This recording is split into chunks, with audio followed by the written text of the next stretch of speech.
wabadhirifu wa mali za umma,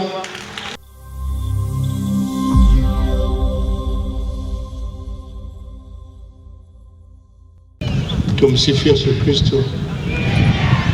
Bwana Yesu asifiwe sana. Assalamu alaikum.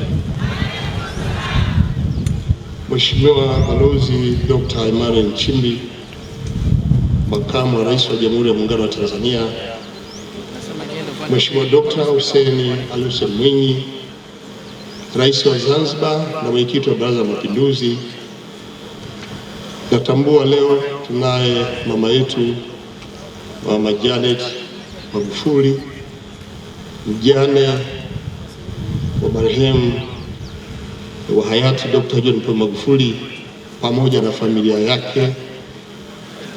Tunao viongozi wa kitaifa mbalimbali, tunao pia wastaafu, tunao viongozi wa dini, mababa askofu. Natambua uwepo wa Alhaji Sheikh Jongo,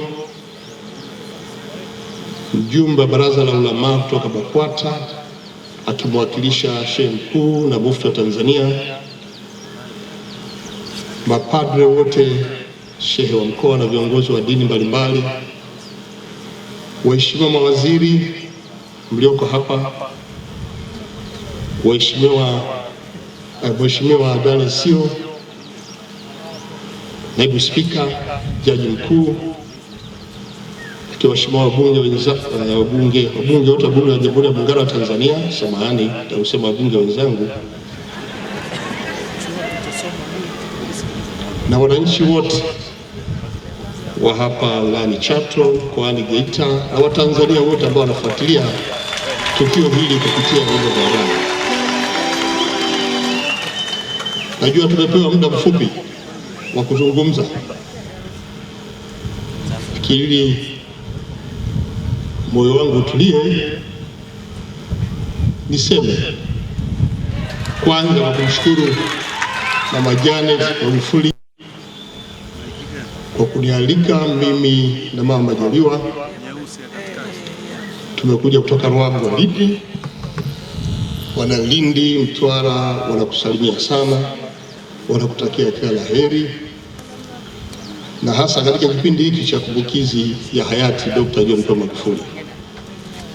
Leo tunakutana hapa maalum kwa ajili ya kukumbuka aliyekuwa kiongozi wa taifa hili, aliyekuwa Rais wa Jamhuri ya Muungano wa Tanzania awamu ya 5,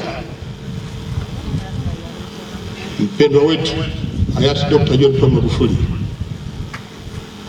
baba wa taifa, alipokuwa anahutubia taifa kwenye kifo cha aliyekuwa waziri mkuu hayati Edward Moringe Sokoine mwaka 1984, alisema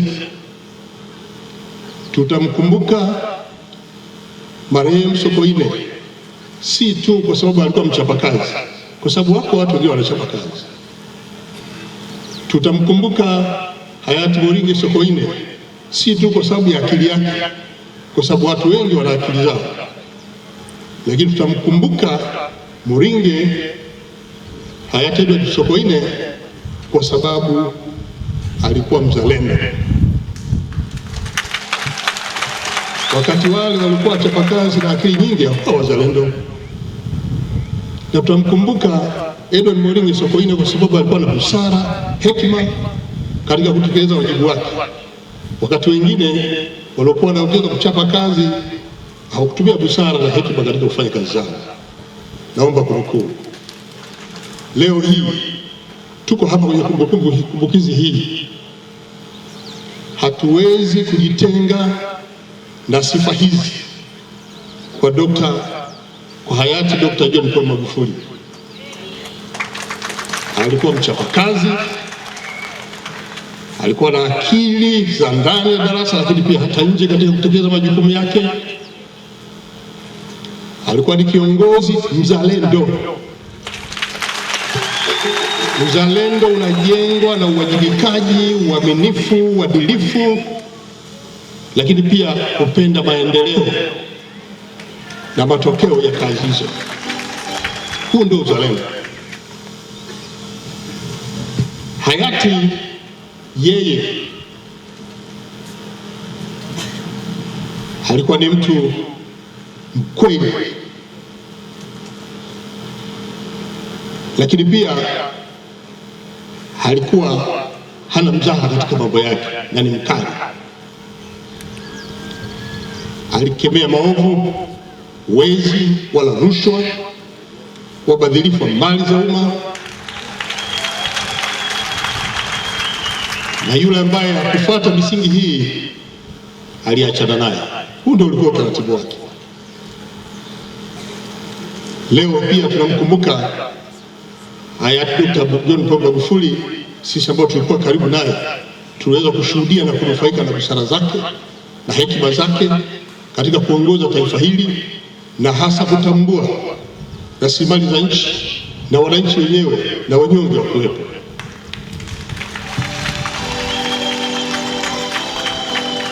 Marehemu hayati Dr. John Pombe Magufuli alikuwa mwalimu pia. Sisi ambao tumekaa jirani na yeye kwa kipindi kirefu toka anaanza jukumu lake mpaka anatangulia mbele za haki, tulijifunza mengi.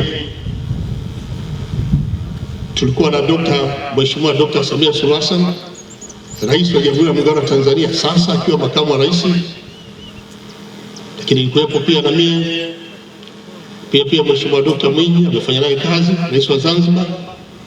Tulijifunza mengi kutoka kwake katika kipindi chake, na hii ndio imepelekea mpaka alipotangulia mbele za haki na Mheshimiwa Dr. Samia Suluhu Hassan kuingia madarakani, kutokana na elimu aliyoipata na kutambua malengo aliyokuwa ameyaweka, imemsaidia na imemwezesha Mheshimiwa Dr. Samia Suluhu Hassan kutekeleza miradi yote ya kimkakati iliyoachwa na marehemu. Baba Askofu alipokuja hapa ameeleza vizuri ile miradi ambayo iliachwa, na ile yote tunaendelea kuitumia sasa ni kwa sababu Mheshimiwa Dr. Samia Suluhu Hassan ameitekeleza na anaendelea kutekeleza. Hii ni manufaa ya ualimu ambao ametuachia hayati Dr. John Pombe Magufuli. Leo tukiwa hapa tunatambua kwamba Watanzania, wana Geita, wana Chato, tunajiona kabisa kwamba tumempoteza. Hatunaye. Nataka niwaambie tunaye, yupo kwenye mioyo yetu. Tuendelee kumuenzi kwa mazuri yote aliyoyatenda, iwe ndio heshima yake, na kila mmoja kwa dhambi lake tuendelee kumwombea ili Mwenyezi Mungu aendelee kumweka mahali pema peponi. Amina. Baba yetu Mama Janet Magufuli, watoto, ndugu na jamaa, tunaendelea kuhakikisha kwamba tuko pamoja na tutaendelea kuwa pamoja. Na baada ya haya nawashukuru sana, asante sana kwa kunisikiliza. Asante sana.